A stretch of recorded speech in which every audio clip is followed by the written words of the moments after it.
오늘 제목은 야곱의 환도뼈를 치신 마하나임이라는 제목으로 하나님의 말씀을 나누겠습니다. 이 본문은 여러분들께서 굉장히 잘 아시는 본문이죠. 야곱의 환도뼈를 이제 야복강가에서 두들겨서 이제 부러뜨렸다.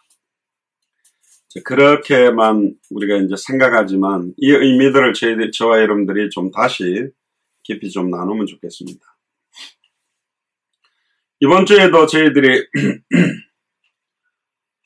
바벨론 왕의 멸망에 대한 말씀을 같이 나누면서 나왔던 단어가 하나님의 군대라는 내용이 나왔습니다. 우리가 보통 하나님의 군대라 함은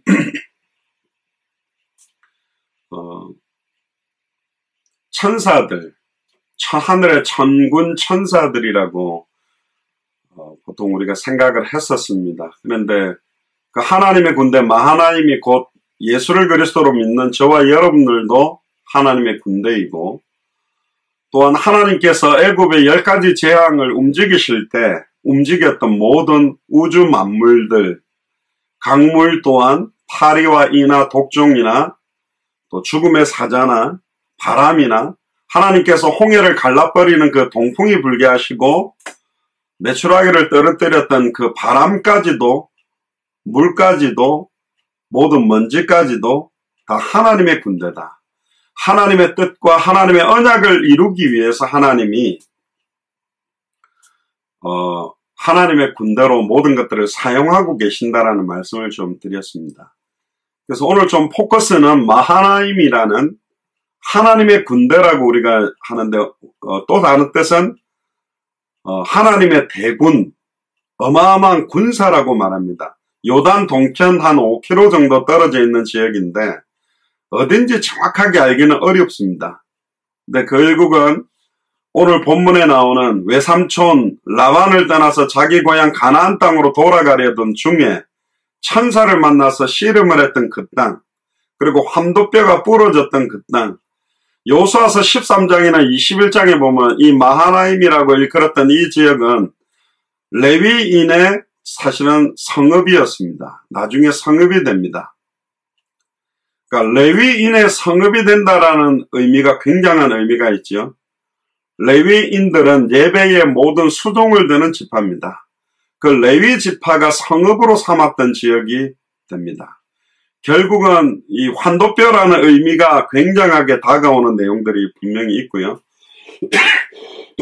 그러나 이 땅이 나중에 사울 왕의 아들 이스보셋의 왕국의 도성이 되어버리고, 압살롬이 반란할 때 다윗의 근거지로 삼았던 지역이 마하나임입니다. 그리고 아가서 6장 14절에 보면 이 마하나임 이곳 지역의 여자들이 굉장히 춤을 잘 추는 여자들이 이 지역에 있다라는 내용들도 나옵니다. 근데 오늘 이제 읽어가면서 중요하게 저와 여러분들이 좀 봐야 될 중요한 부분들을 좀 찾도록 그렇게 하겠습니다. 야곱은 20년 전에 어머니 리브가와 함께 장자의 축복을 빼앗은 사건이 있습니다. 그것 때문에 사실은 가나안 땅에서 떠나서 삼촌 라반이 있는 곳으로 도망가게 되죠. 자, 그러면 뭐 하려고 이 야곱이 결국은 다시 가나안 땅으로 돌아와야만 하는가? 삼촌 밑에서 너무 생고생을 했기 때문에 그냥 빠져나와서 갈 곳이 없어서 가는 것인가? 아닙니다. 결국은 왜 야곱은 가나안 땅으로 가야 되는가? 결국은 이 가나안 땅은 메시아가 오실 땅입니다. 야곱이 돌아가야만 하는 땅이라는 것입니다. 그런데 야곱은 장자의 축복권의 가치를 너무너무 잘 알고 있었습니다. 이 축복이 얼마나 큰지도 알고 있었습니다. 어머니 또한 에서와 야곱을 볼 때 진짜 장자의 축복을 귀중하게 생각하는 사람이 첫째가 아니라 둘째 야곱이라는 걸 누구보다 알았기 때문에 사실은 그 장자 축복을 야곱이 받게 하기 위해서 제가 볼 때는 성경에 나온 인물 중에 가장 치맛바람이 센 어머니가 리브가라고 생각하는데요. 모든 수단 방법을 다 썼습니다. 자기 아들이 장자의 축복을 받는다면. 결국은 이삭에 굉장히 마음이 들었던 인물이 에서였고요. 온몸에 이제 털이 북실북실하고 지금으로 말하면 막 터프가이고 남성적이고 남성미가 굉장히 있었던, 야곱은 굉장히 이렇게 죄송합니다. 세상말로 얍삽하게 생기고 털도 없고 매끈매끈하고 소위 기생오라비처럼 이렇게 생겼던 인물이었던 것 같아요. 그래서 어머니하고 이제 굉장히 잘 소통이 되고, 이삭은 에서하고 소통이 잘 된 것 같습니다. 나중에 제가 볼 때는 이삭이 암만 그 눈이 어두웠다고 하더라도 야곱인 걸 몰랐을까? 이런 말을 하잖아요. 이삭이 목소리는 야곱인데 몸을 만져보니 몸이나 다른 거는 다 에서로다, 그렇게 이야기를 하는데, 결국은 장자의 명분을 만홀히 여겼던 존재가 누구냐면 사실은 에서입니다. 그러니까 만홀히 여겼다라는 말은 쉽게 말하면 가찮게 여긴 거예요. 별 의미 없게 생각한 존재가 바로 에서입니다. 결국 에서의 후손들이 그 에돔 족속으로 이어나면서 계속 언약 안에 있는 계열과 언약 밖에 있는 계열이 부딪히게 됩니다. 결국은 이 계열, 결국은 가인과 아벨의 계열, 아벨을 통해서 셋으로 이어지는 계열이 있었고, 결국 아담과 하와의 태에서 나왔지만 이 두 계열들이 계속 부딪힙니다. 결국은 유대교 안에서도 바리새인, 사두개인, 서기관의 계열이 있고, 초대교회, 안디옥 교회, 마게도냐 교회, 에베소를 중심으로 아시아 교회, 로마 교회로 쓰임받는 계열들이 지금 있다라는 겁니다. 원래 아브라함 몸에서도 사실은 이삭이 있었고, 이삭이 원래는 언약 안의 계열이지만 이삭을 통해서 모든 언약을 이어가는 하나님의 계획. 근데 결국은 이삭을 통해서 12지파를 이끌게 되는 야곱.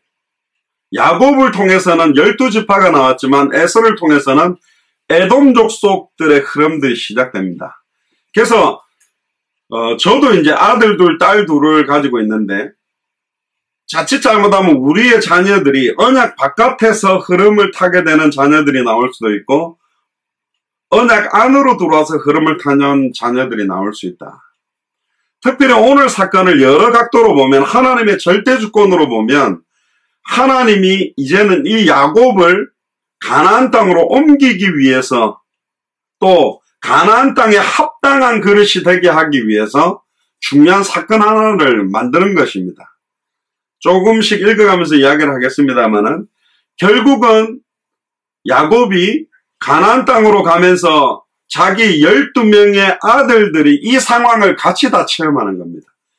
야곱의 4명의 아내와 지금 12명의 자식이 에서가 있는 가나안 땅을 향해 들어가는 동안에 어떤 일이 벌어지는지를 모두 다 보게 만들었습니다.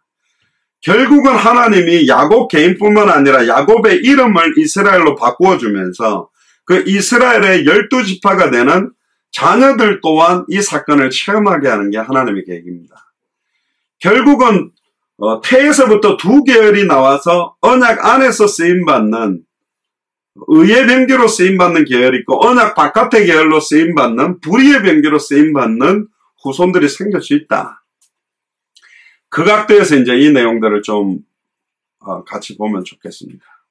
자, 1절부터 읽어가면서,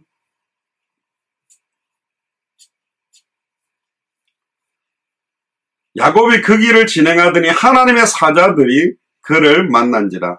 하나님의 사자들이라고 한 거 봐서는 한 명은 아니었겠죠. 2절에 보니까 야곱이 그들을 볼 때 이르기를 이는 하나님의 군대라 하고 그 땅 이름을 마하나임이라 하였다. 마하나임이라는 말을 굉장히 많이 교회에서 쓰는 사람들도 있죠. 하나님의 군대라는 의미입니다. 근데 보세요. 야곱이 세일 땅 에돔들에 있는 형 에서에게로 사자들을 자기보다 앞서 보내며, 이 야곱이 굉장히 머리가 잘 돌아가는 사람이라고 이야기했죠. 라반의 집에서도 사실은 소나 염소나 양을 갖다가 이끌어낼 때도 점이 있는 굉장히 건강하고 튼튼한 양과 염소들을 자기 양으로 만들기 위해서 수단 방법을 썼고, 아내를 취하기 위해서 7년을 수일처럼 여기면서 아내도 여러 명 이렇게 가지고 있었던 존재. 결국은 레아와 라헬과 비라와 실바 이 4명의 아내를 가지고 12지파를 만든 겁니다. 근데 소위 말하면 배다른 자식이 12명인 거잖아요. 아내가 4명이고 4명 자식 중에 12지파가 나왔거든요. 그러니까 얼마나 거기에서 사실은 갈등이 될 수밖에 없겠습니까? 쉽지 않잖아요. 서로의 어떤 갈등들도 굉장히 많았을 겁니다. 그럼에도 하나님은 이 12지파를 또 야곱의 4아내를 가나안 땅을 정복하고 가나안 땅에 메시아 언약을 모든 열방과 모든 왕들에게 증언하는 가문으로 준비하기 위해서 이 사건을 하나님은 벌리십니다. 그래서 오늘 야복강가에서 환도뼈가 부러졌기에 만들었던 그 의미들을 저와 여러분들이 조금 더 생각을 해봐야 되는 거죠. 3절에 보니까요, 야곱이 세일 땅 에돔들에 있는 형 에서에게로 사자들을 자기보다 앞서 보내며 그들에게 부탁합니다. 그러니까 수단 방법을 싹 써요. 분명히 내가 가나안 땅으로 가야 되기는 하는데 걸림돌 하나가 있는 거죠. 누구냐? 자기 친정입니다. 장자의 명분을 빼앗겨서 굉장히 이제 화가 지금까지도 나 있는 이 에서를 어떻게 하면 마음을 돌릴까? 그래서 이제 수단 방법을 씁니다. 자기들의 사자들을 그들에게 자기보다 앞서 보냅니다. 겁도 많은 것 같아요. 자기가 가서 이야기하는 게 아니라 자기가 가면 죽을 수도 있으니까 사자를 앞서 보냅니다. 4절에 그들에게 부탁하여 가로되 너희는 이같이 내 주 에서에게 구하라.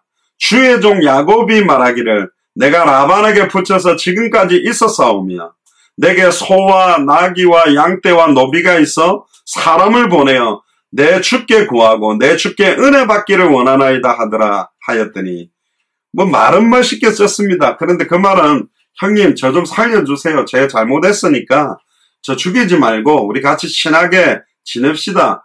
제가 삼촌 라반에게서부터 소와 나귀와 양떼와 노비를 많이 끌고 왔습니다. 이거 다 형님한테 줄 수 있습니다. 이 말을 한 거죠. 근데 6절에 보세요. 사자들이 야곱에게 돌아와 가로되 우리가 주인의 형 에서에게 이른즉 그가 400인을 거느리고 주인을 만나려고 오더이다.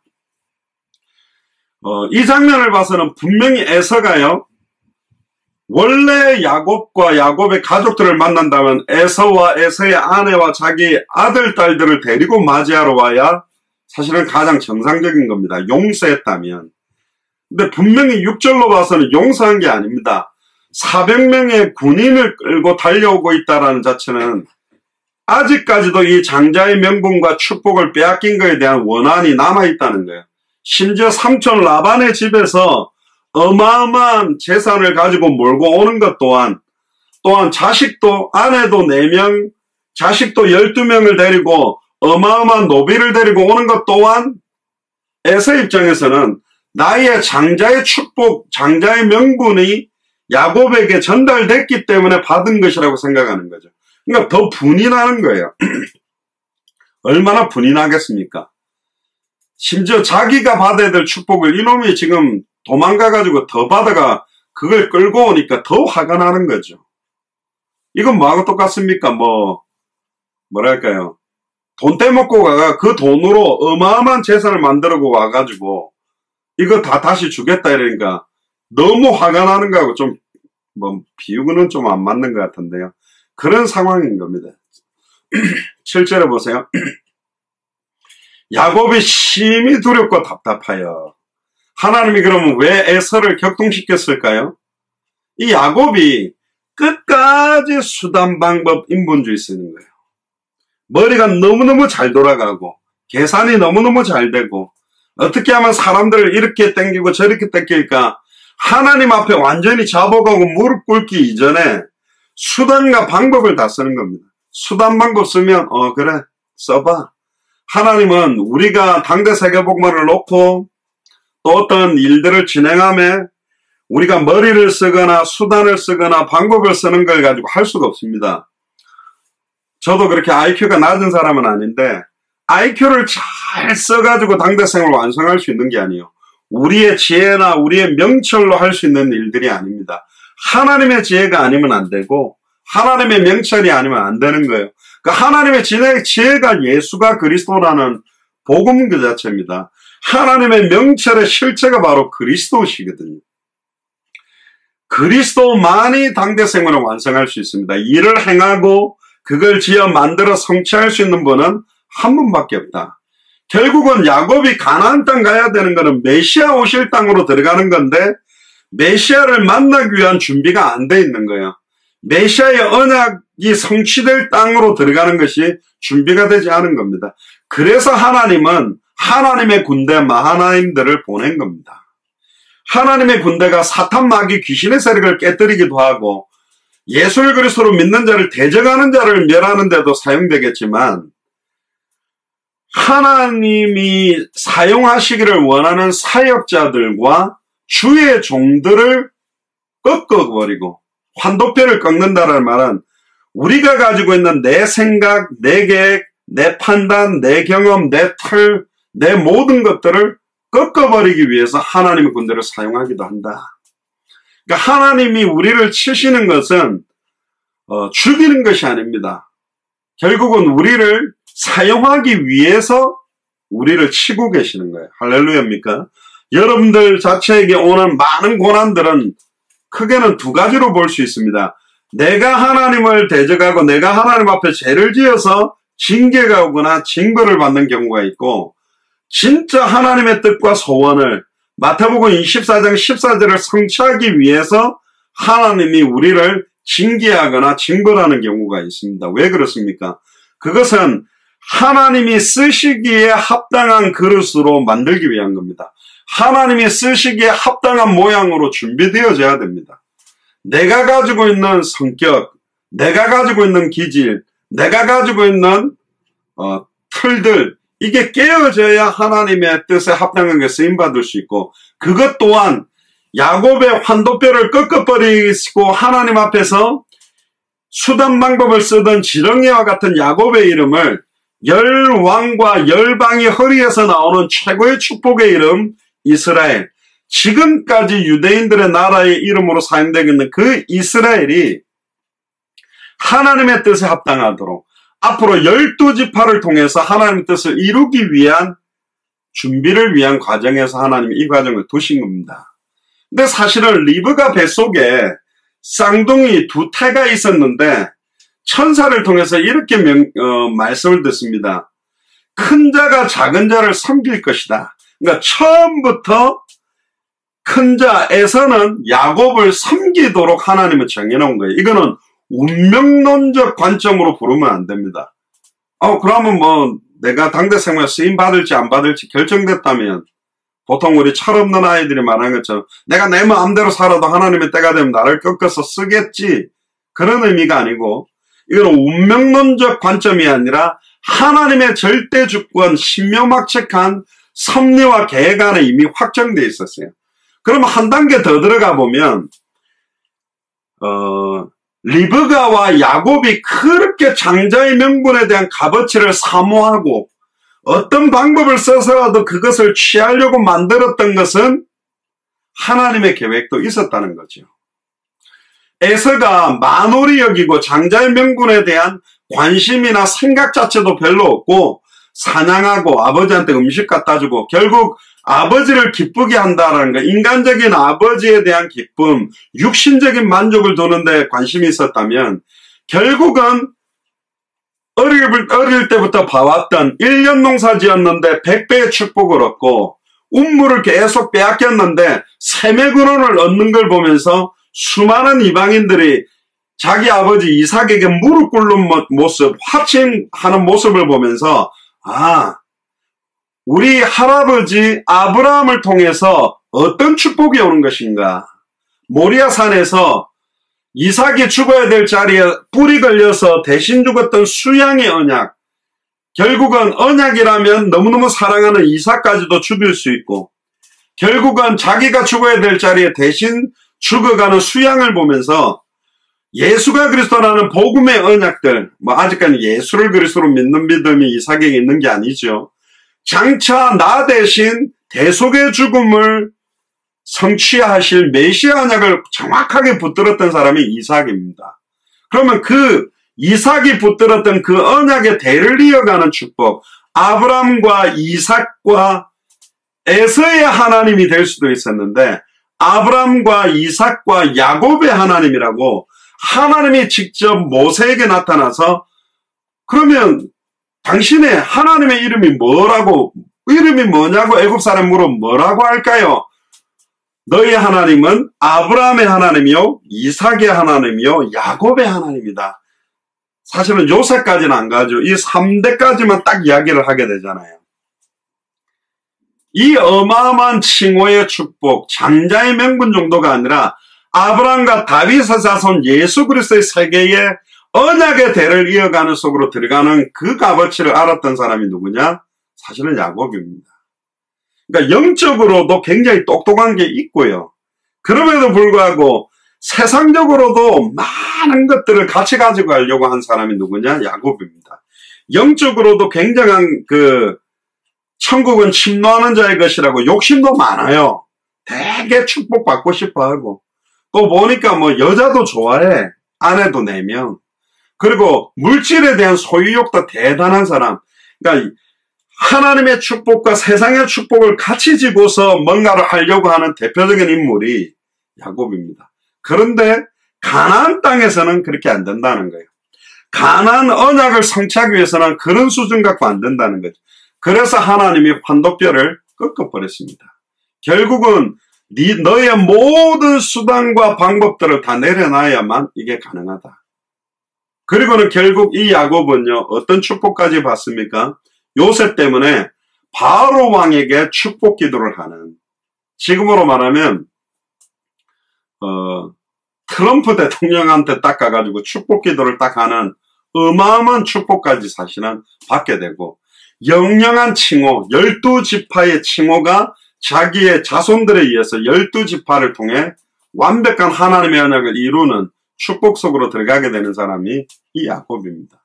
그러니까 어마어마한 축복 전에, 가나안 입성 전에 하나님은 이 야곱을 쳐야 될 이유가 분명히 있었던 거고, 하나님의 군대가 가장 중요할 때 사용되는 것은 사탄 마귀 귀신이나 불신자나 우상의 세력들과의 싸움에서 이기게 만드는 역할도 있지만, 더 중요한 역할들은 진짜 하나님의 군대들, 천군이나 천사나 우주 만물들도 하나님의 군대지만 예수를 그리스도로 알고 믿고 순종하는 우리를 하나님의 군대답게 만드는 역할을 하는 것도 이 마하나임의 역할입니다. 하나님의 군대. 근데 천군과 천사와 우주 만물, 바람, 불 모든 것과 하나님의 형상으로 지음받은 우리와의 차이가 하나 있습니다. 굉장히 중요한 차이가 있습니다. 천군 천사들도 못하는 게 뭐냐? 우리만 할 수 있는 게 뭐냐? 천사들은 하나님의 형상대로 지음받은 존재는 아닙니다. 창세기 1장 26절에서 28절에 보면 우리가 우리의 형상을 따라 우리가 사람을 만들고, 그러니까 우리만 하나님의 형상을 소유했다라는 말은 우리만 잃어버렸던 하나님의 형상을 회복시킬 수 있는 하나님의 군대입니다. 그래서 천사가 와가지고 생명운동을 하거나 천사가 와가지고 말씀운동을 하거나 천사를 통해서 당대세관을 완성하는 것처럼 보이는데 아니라 하나님의 형상대로 지음받은 우리를 통해서 이 일을 합니다. 그래서 예수님이 오셔서 천사들을 가지고 한 게 아닙니다. 예수님을 잡으려고 로마 군병들이 왔을 때 베드로가 칼을 들고 말고라는 사람의 머리를 쳤는데 피하다가 귀가 맞아가 떨어지죠. 그때 예수님이 귀를 다시 말고에다가 붙여주면서 검을 가지고 흥하려고 하면 검으로 망한다. 결국 내가 하늘에 12영이나 되는 한 영을 아마 6천천사, 7천천사인가 6천명의 천사라고 보는데 12영이라는 말은 72,000명 천사가 아니고요. 완벽한 숫자입니다. 어마어마하게 많은 하늘의 천군 천사들이 있는데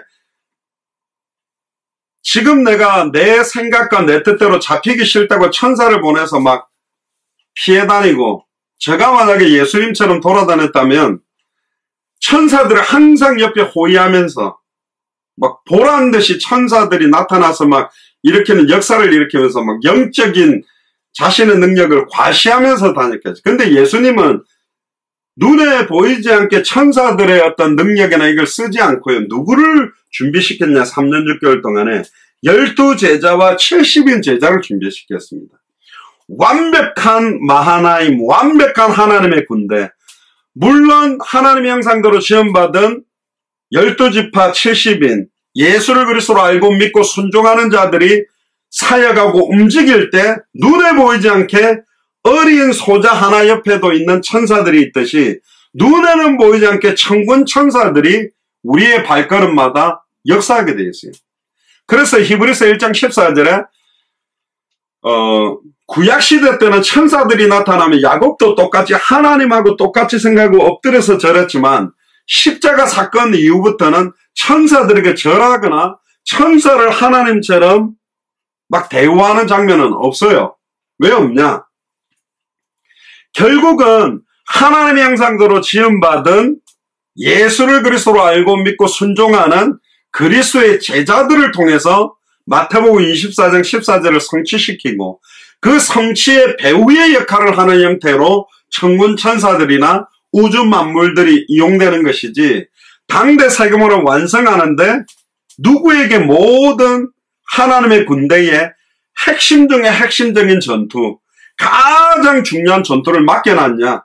여러분들 군대 중에서도 죄송합니다. 여담을 한번 해보면 보통 일반 분들은 막 해병대가 세냐, 특전사가 세냐 그러는데 제가 특전사 출신이라서가 아니라 저희들은 비교를 안 합니다. 왜냐하면 해병대는 병들이에요. 그러니까 2년도 안 되는 시간 하다가 제대를 하는데 특전사는 하사관 체제는 4년 6개월이고 훈련만 6개월을 받고 4년 6개월 동안 그 하사관들 중심으로 움직이기 때문에 이 전투력 자체가 비교가 사실은 안 되거든요.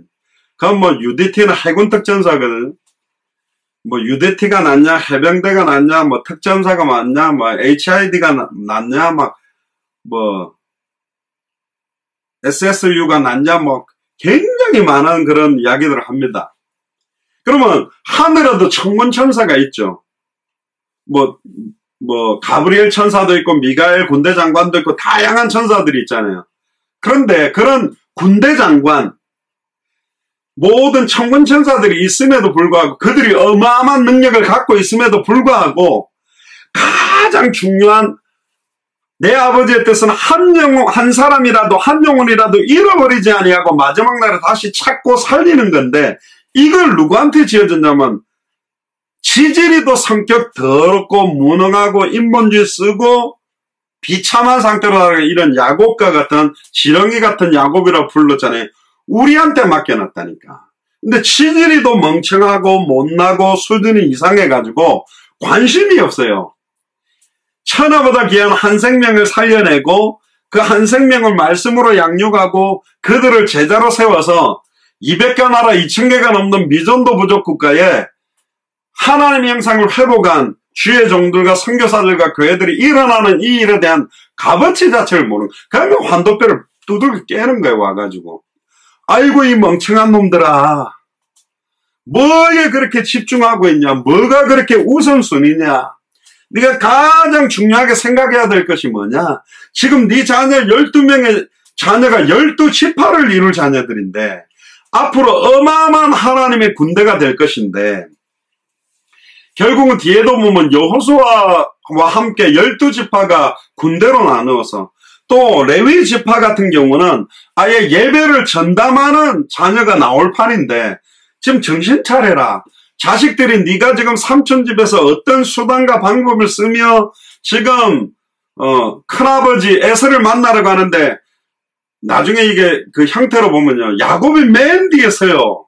맨 앞에 양떼 제물들을 두고 아예 그 자기 자식들과 아내 4명을 두 대로 나눠서 이쪽을 치면 남은 아내라도 자식이라도 데리고 도망가야지. 그게 뭐 군사 400명이 치기 시작하면 다 죽여버리죠. 머리만 계속 쓰고 있는 게, 그러니까 하나님이, 야, 가가서 야곱 좀 질 좀 잡아봐라. 야, 손 좀 보고 와. 여호와 하나님 보낸 거예요. 하나님 군대만 하나님, 어이구 이 멍청한, 그러고 이제 씨름을 붙은 겁니다. 뒤에도 또 말하겠습니다만, 야곱이 어느 정도냐, 천사가 붙어보면 아이고 안 되겠는데 도저히 못 이기는 거예요. 그러니까 씨름하다가 반칙을 쓴 겁니다. 환도뼈를 딱 쳐버리면, 도대체 네 이름이 뭐냐 알면서 물었겠죠. 야곱입니다. 너 야곱이라 하지 마라. 이스라엘이다. 하나님한테 이겨먹으려는 놈이 바로 너다. 하여튼 대단한 놈이다. 다른 말로 말하면 가나안 땅 정복할 수 있고, 가나안 땅의 12지파를 통해서 메시아 오실 응답들을 받을 만한 언약의 대를 이어갈 값어치가 있는 놈이다. 그렇게 확정받는 단계가 사실은 이 모습입니다. 이 하나님의 군대가 하는 역할들은 여러 가지가 많이 있습니다만은, 다니엘이 하나님 앞에 겸비케 하기로 결심하던 첫날 응답의 천사가 왔던 것처럼, 다니엘이 사자구라 안에 들어가서 사자의 입을 이미 봉하고 있었던 것처럼, 진짜로 예수를 그리스도로 알고 믿고 순종하는 자의 발걸음에 하늘과 땅의 모든 권세가 나타난다고 그랬습니다. 그래서 예수님이 공생애 3년 6개월 동안 집중한 그룹이 12제자와 70인 제자에 집중했습니다. 120명 남겨놓고 승천하시면서도 과감하게 떠났던 이유가 뭐냐? 이제 오직 성령이 너에게 임하시며. 왜 우리가 십자가 사건 이후부터는 천사들 앞에 막 천사들을 주여라고 부를 필요가 없냐면, 하나님의 성령이 우리 속에 와 있어요. 여러분들 천사들 마음속에 성령이 들어가 있을까요? 천군 속에 성령이 들어가 있을까요? 가브리엘 천사 속에, 미가엘 천사 속에 성령이 들어가 있습니까? 사탄, 많은 귀신들 속에 성령이 들어와 있습니까? 우리 속에, 요한복음 14장 16절 17절에 내가 너희 속에 있겠으면 영원히 함께 있겠다. 너희가 하나님의 성전인 것과 하나님의 성령이 너희 안에 가는 것을 왜 알지 못하느냐? 우리는 다른 군대하고 다릅니다. 질적으로 다른 게, 하나님의 성령이 우리 안에 거하는 하나님의 군대예요. 물론 아이고 그럼 목사님 성령이 우리 안에 거해가 우리가 그 정도면 뭔가 어마어마한 막 경제 축복에 막 어떤 아픈 사람 기도했더니 확 나아프고 막 지금 한강 가가지고 탁 했더니 막 한강이 갈라지고 막 이래야 아니라니까요. 마지막 때는 그렇게 쓰지 않습니다. 만약에 우리 예수사랑교회 예배를 참여했더니, 옛날에 저 기장에, 절 이름이 뭐였는데 까먹었네요. 하여튼 무슨 절이 있는데, 거기는 그 절은 메시지가 있어요. 한 번만 오면 한 가지 소원이 이루어집니다. 그러니까 그 한 번 왔다가 한 가지 소원이 이루어진 간증을 막 책자를 만들어가 딱 낚시질을 하더라고요. 미끼를 걸어놓았죠. 만약 예수사랑교회 예배를 한 번 드렸더니 우리 아이들이, 예수사랑교회 아이들은 전부 서울대 들어가더라. 전부 아이비리그를 가더라. 그러면 붕 되겠지. 누가 오는 겁니까? 누가 오겠죠? 치맛바람 센 아줌마들하고 고3이나 고1, 서울대 아이비리그 가고 싶은 사람들 몰려드는 교회가 되겠죠. 강남 뭐 7학군인지 8학군인지 아줌마들 다 우리 교회 오겠지. 교회입니까 그게?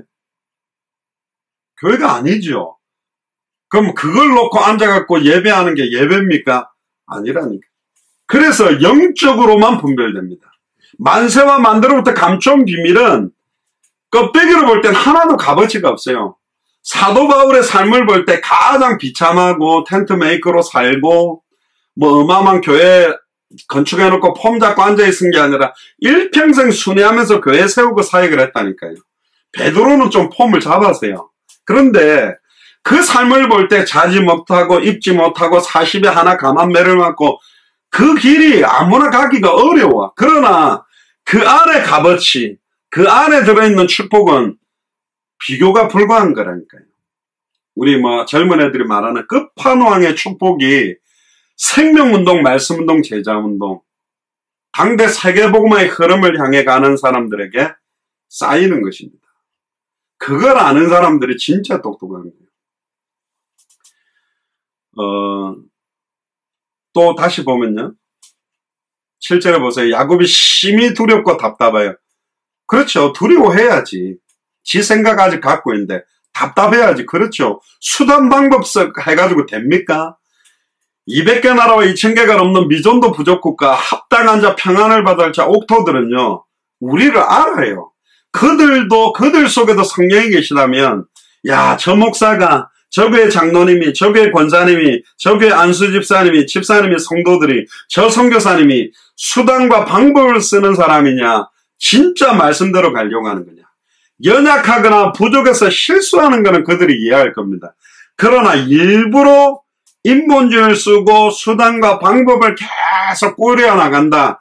계계를 쓴다. 그럴 때마다 하나님의 군대 마하나임을 보내서 쳐버리는 거죠. 자기와 함께한 종자와 양과 소와 약대를 두 대로 나누고 함께한 종자가 누굽니까? 자기 12지파 자녀들이죠. 그게 다 보고 있는 거예요. 아버지가 들들들 떨면서 야야야 빨리 나눠라. 내 대로 레아와 라헬 이쪽 자녀들은 이쪽으로 저쪽에 비라와 슬바 자녀들은 이쪽으로 막 나눠가지고 아빠 인본주의 쓰는 거 싹 다 보고 있었던 게 12지파라니까요. 한때 에서가 와서 한 대를 치면 남은 때는 피하라. 그러니까 큰아버지가 와가지고 이쪽 만약에 오른쪽을 치면 이쪽은 절로 도망가고 막 전략까지 다 꾸며 치면 피할 방법까지 다 쓰고 있습니다. 9절에 야곱이 또 가로되 나의 조부 아브라함의 하나님 나의 아버지 이삭의 하나님 여호와여 주께서 저는 내게 명하시기를 네 고향 네 족속으로 돌아가라. 내가 네게 은혜를 베풀리라 하셨나이다. 맞지요? 고향 가나안 땅으로 가야지. 근데 왜 가야 되는지는 몰라. 이 야곱이. 왜 자기 족속 땅으로 가야 되는지. 가장 중요한 네가 붙들고 있는 4명의 아내, 붙들고 있는 12자녀, 네가 끌고 가고 있는 모든 종들과 모든 양떼와 소떼들이 중요한 게 아니고 진짜 네가 붙들어야 될 언약이 따로 있다는 거죠. 그 언약이 뭐냐? 이스라엘의 언약입니다. 네 허리로부터 열왕이 나올 것이다. 열방이. 심지어 이제 영적인 이스라엘 축복을 받는 우리들에게는 모든 족속 천하 만민 땅끝. 모든 족속이란 말은 모든 족속들의 왕들이 포함되어 있잖아요. 천하 만민에도 이 땅의 모든 대통령들이 포함되어 있잖아요. 땅끝까지 이르러 내 증인이 되리라. 모든 족속으로 제자를 삼는 사람들에게 하늘과 땅의 권세가 나타납니다. 천하 만민에게 복음을 전하는 사람들에게 믿는 자들에게는 이런 표적이 따라오는 것입니다. 땅끝까지 이르러 증인되는 사람들에게 지속적인 증거가 오는 거예요. 그런데 야곱에게는 지금 증거가 다른 육신적인 증거가 필요한 게 아니에요. 그거 다 가져봤다니까. 지금 다 지고 있어요. 돈도 벌어보고 지가 하고 싶은 일들은 다 해봤어요. 여러분들은 옛날에 어떤 분 이야기했잖아요. 아내 한 명 데리고 살아도 힘든데 4명 데리고 살면 얼마나 힘들었겠습니까? 야곱도 대단한 인물이고 그렇게 따지면 솔로몬은 1000명인데 진짜 대단한 사람이죠.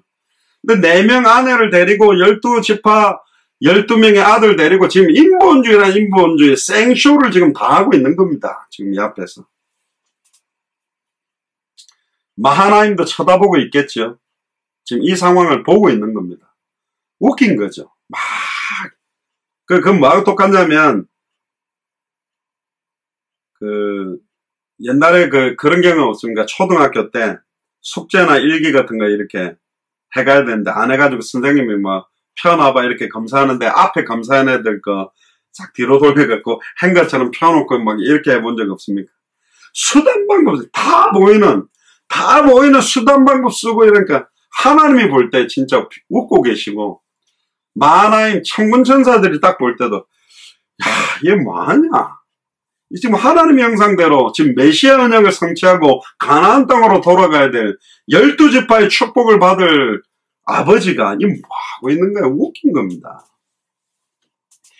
지금 하는 기도는요, 하나님 앞에 정확하게 하는 기도가 아니에요. 지금 아이고 하나님 내 지금 죽게 됐습니다. 어떻게 합니까? 주로 우리가 잘못했을 때 아빠 엄마가 매들고 잘못했어요 하는 게 진짜 잘못된 게 아니라 매 맞기 싫어요. 조금만 때리세요. 그거거든. 그 일시적인 모면을 위한 거잖아요.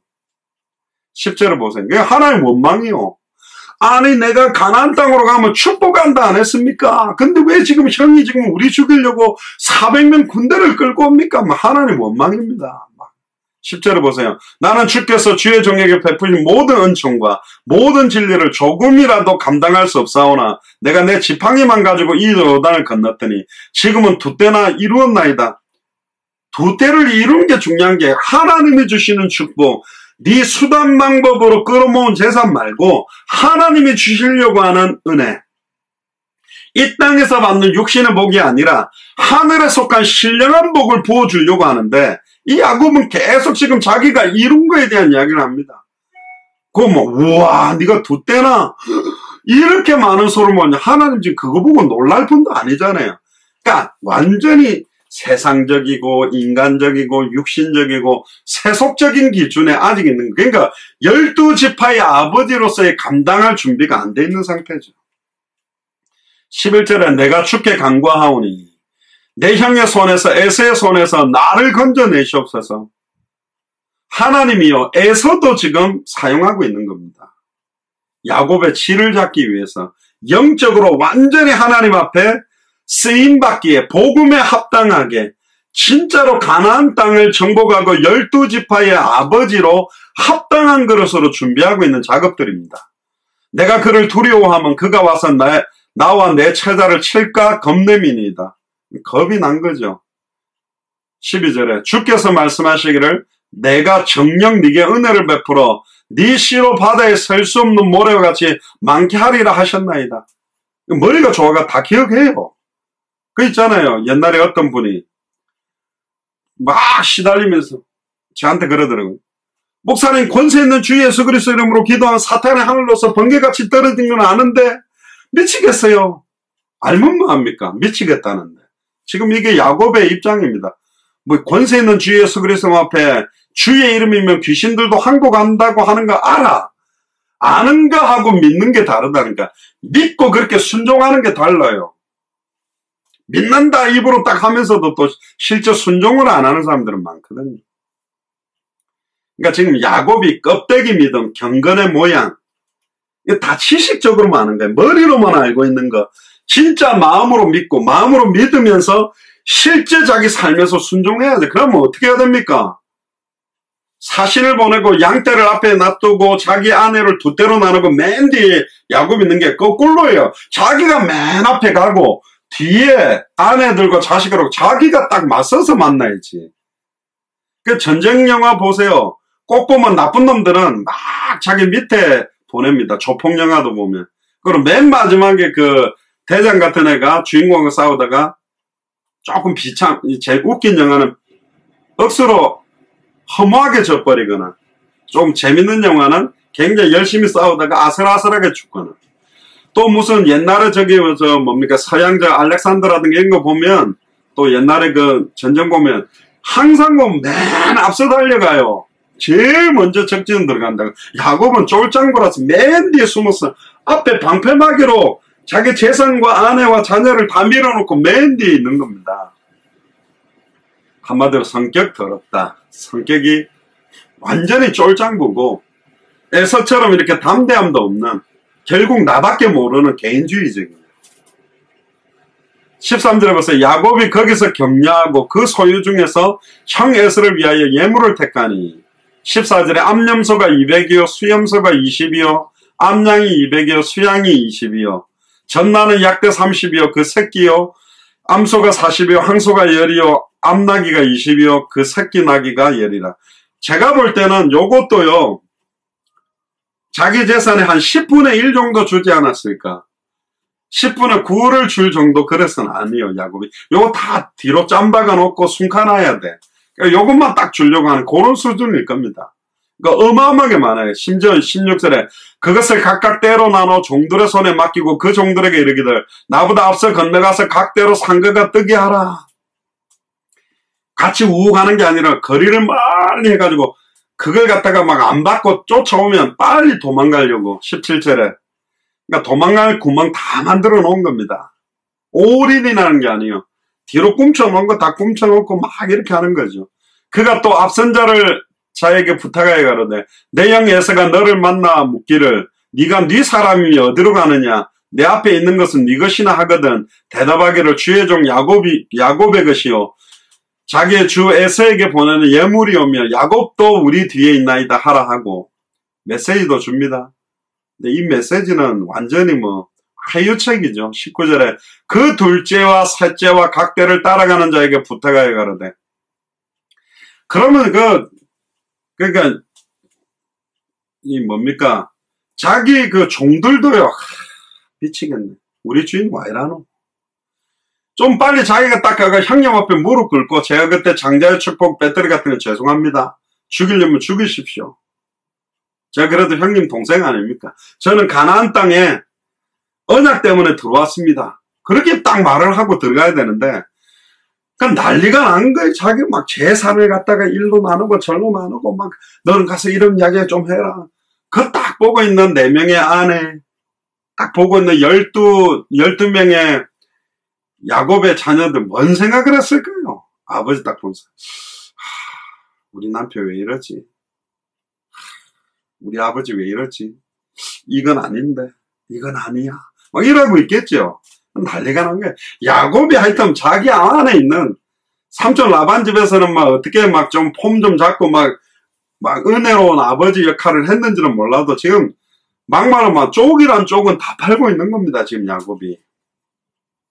20절에 보세요. 또 너희는 말하기를 주의 종 야곱이 우리 뒤에 있나이다 하라. 이는 야곱의 생각에 보세요. 지 생각이라니까. 내가 내 앞에 보내는 예물로 형의 감정을 폰 후에 대면하면 형이 혹시 나를 받으리라. 얄팍한 인본주의 다 보이잖아요. 에서도 보이고 아내 4명이 봐도 보이는 수단 방법이 얇은 수단 방법. 좀 수단 방법 쓰려면 동기도 안 보이게 좀 두껍게 쓰면 좋은데 얄팍하게 자기 죽을까봐 그것도 아버지가 자기 엄마와 자식을 앞에 보내고 뒤에 숨은 모습을 볼 때 자기만 살라고 지금 우리 죽고 자기만 도망가려고 이러나 안타깝죠. 쫄짱구 아버지인 겁니다.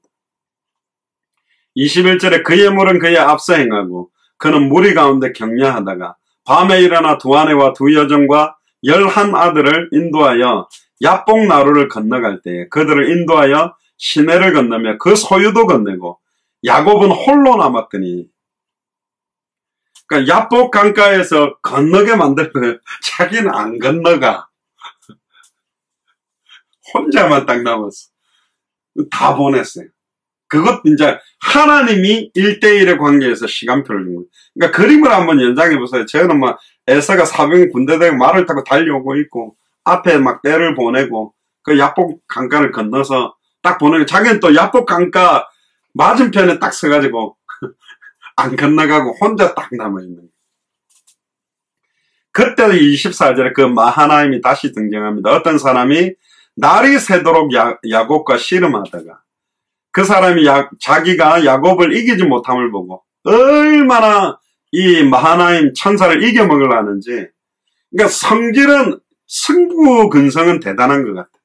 죽어도 지고는 못 사는 성격. 무조건 이겨야 되는 거죠.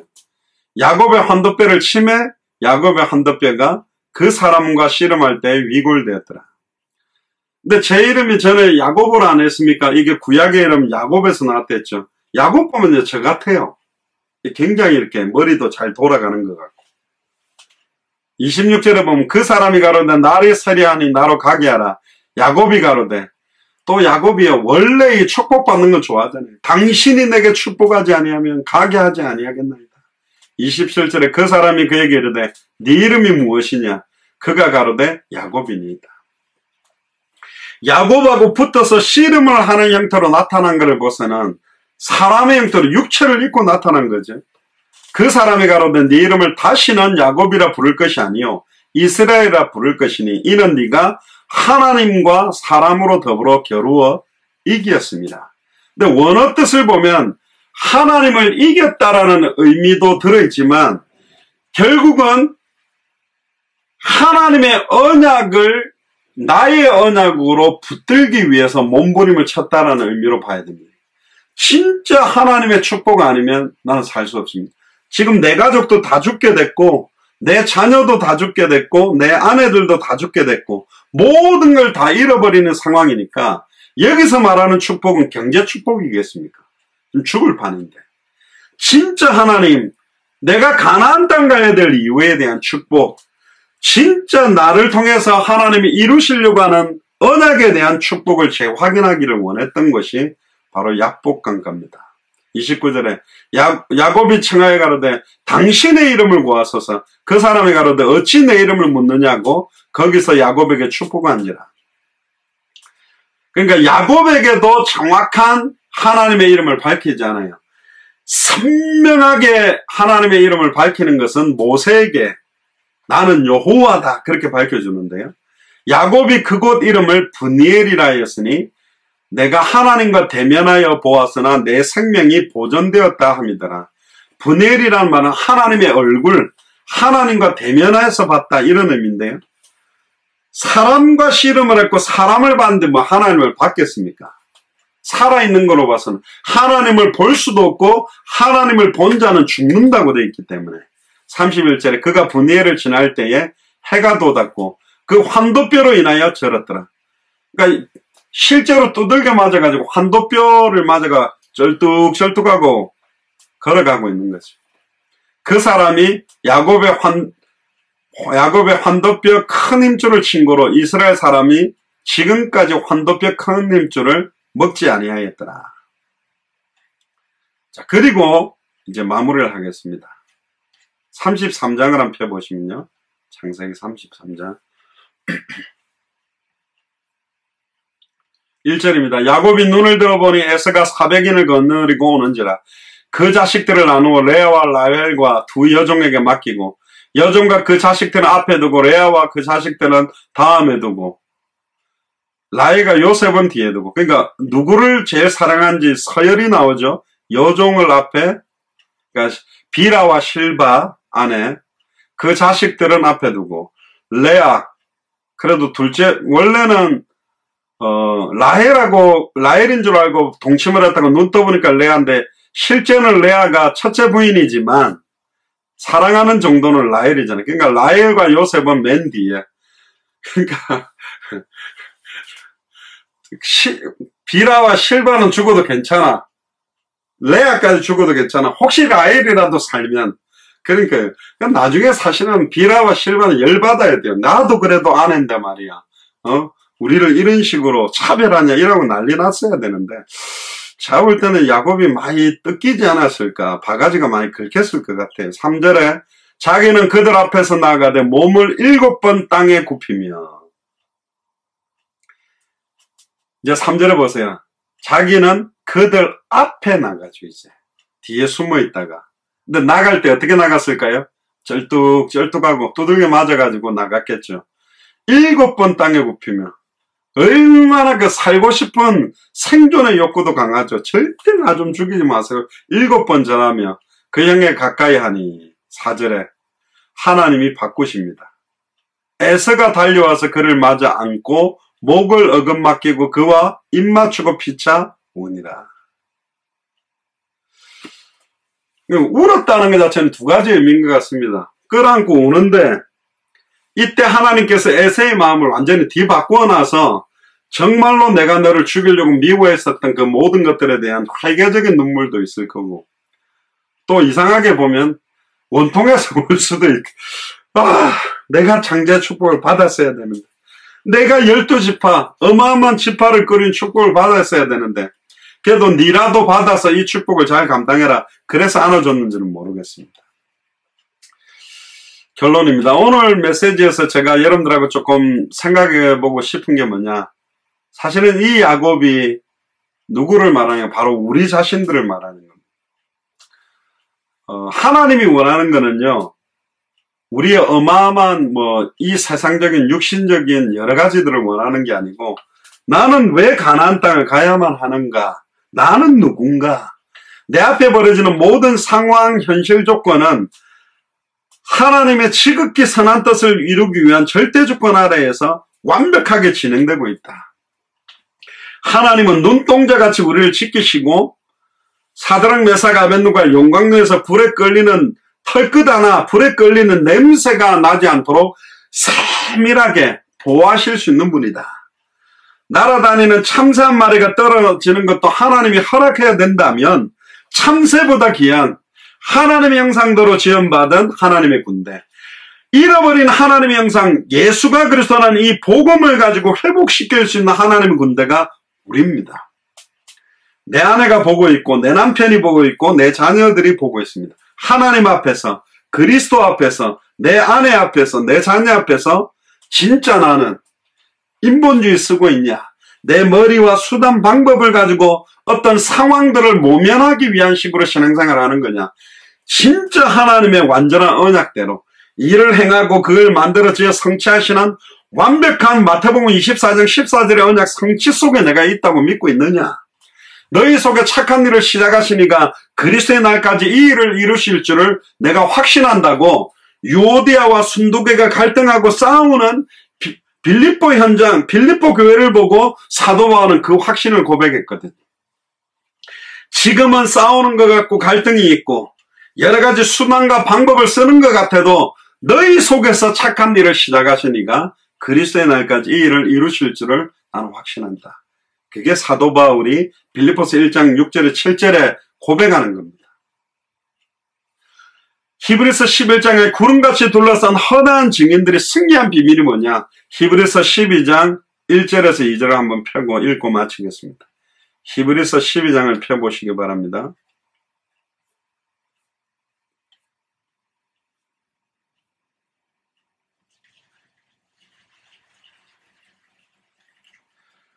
(11장에) 보면 구약 성경에 나왔던 어마어마한 인물들을 예로 들면서 이러므로 우리에게 구름같이 둘러싼 허다한 증인들이 있으니, 야곱도 증인입니다. 구약시대에 나왔던 아브라함, 야곱, 이삭, 요셉 모든 언약의 대를 이어가는 그 허다한 증인들, 우리가 성경을 통해 봤잖아요. 모든 무거운 것과 얽매이기 쉬운 죄를 벗어버리고 우리를 무겁게 눌렀던 거, 얽매이기 쉽게 만들었고 내 발목을 잡았던 걸 빨리 벗어버려라. 인내로서 우리 앞에 당한 경주를 경주하며, 인내라는 말은 견뎌내야 될 일들이 많다. 계속 응답 축복 그렇게 가는 길은 아니다. 그러나 그게 잠시 이 땅에서 당하는 작은 환난에 경한 것이 장차 우리에게 올 영원한 영광과 비교할 수가 없기 때문에 키가 뭐냐? 2절입니다. 믿음의 주요 또 온전케 하시는 이인 예수를 바라보자. 믿음을 주시는 주인도 예수 그리스도, 나를 강하게 하고 굳게 하고 견고케 하시고 온전케 하시는 이도 예수 그리스도입니다. 그분만 바라봐라. 재물도 바라보지 말고 아내도 바라보지 말고 자식도 바라보지 말고 야복강가에서 완전히 마하나임 하나님의 군대와 씨름하듯이 하나님과의 씨름에서 답을 내야 돼. 하나님 앞에 무릎 꿇고 답을 내야 돼. 기도로서 답을 내야 된다니까. 말씀을 붙들고 답을 내야 된다. 그 방법밖에 없다. 그는 그 앞에 있는 즐거움을 위하여 십자가를 참으시고 부끄러움을 개의치 아니하시더니 하나님 보좌 우편에 앉으셨다. 하늘 보좌 우편에 앉아 계시면서 모든 주권을 가지고 지금 우리 속에 역사하고 있습니다. 야곱의 환도뼈를 치신 마하나임. 우리는 하나님의 군대입니다. 천군 천사와 다른 우리를 통해서만 전도에 미련한 것, 전도에 미련한 방법이란 말은 세상 사람들이 볼 땐 미련하죠. 훨씬 능력 있고 재벌들을 가지고 서울대 출신들을 가지고 아이비리그 출신들을 가지고 당대 생활을 한다면 기가 막힌 방법으로 하겠지만 그 방법을 택하지 않는다. 사람의 지혜가 필요 없다. 하나님은 전지전능하다. 사람의 능력이 필요 없다. 사람이 가지고 있는 거 가지고 하는 것이 아니. 다 내려놨고 진짜로 하나님의 군대로 쓰임받는 내가 하나님 앞에서 온전히 무릎을 꿇을 때 당대 세계문화는 완성되는 시간표가 다가오는 것입니다. 옆 사람에게 혼자 계시다면 스스로에게 이야기하세요. 나는 마하나임입니다. 다시 한 번 더 합시다. 나는 하나님의 형상이 회복된 마하나임입니다. 우리는 하나님의 형상이 완전히 회복된 사람들입니다. 그렇기 때문에 사망에서 생명으로 옮길 수 있고 나는 부활이요 생명이니 나를 믿는 자는 죽어도 살겠고 무릇 살아서 나를 믿는 자는 영원히 죽지 않는 영원한 생명을 전달할 수 있는 마하나입니다. 그래서 우리에게 맡겨진 생명운동의 값어치가 얼마나 큰 것인가, 말씀운동의 값어치가 얼마나 큰 것인가, 제자운동의 값어치가 얼마나 큰 것인가, 모든 족속 천하만민 땅끝 200개 나라 2000개가 넘는 미전도 부족 국가를 놓고 기도하는 것이 얼마나 큰 축복인지 새롭고 깨달으시기를 주의 이름 축복합니다. 지금까지 또 조금씩이라도 쓰고 있었던 인본주의나 수단법이 있다면 다 내려놓게 되기를 주의 이름으로 축복합니다. 기도하겠습니다. 지금은 우리 주 예수 그리스도의 은혜와 하나님의 크신 사랑하심과 성령님의 내주인도 역사교통 충만하심이 야곱의 환도뼈를 치신 마하나임이라는 말씀을 통해 하나님의 형상이 회복된 하나님의 군대로 이제는 하나님의 형상을 회복하는 생명운동에 하나님의 형상을 회복시키는 말씀운동에 하나님의 형상을 회복시키는 제자운동에 내 남은 생을 온전히 드리기로 결단하는 우리 예수 사랑교회 마라나타 미션을 절치해 모든 교육자들과 중직자들과 성도들과 연결되는 모든 선교사님들을 위해 지금으로부터 영원토록 항상 함께 계실지어다. 아멘.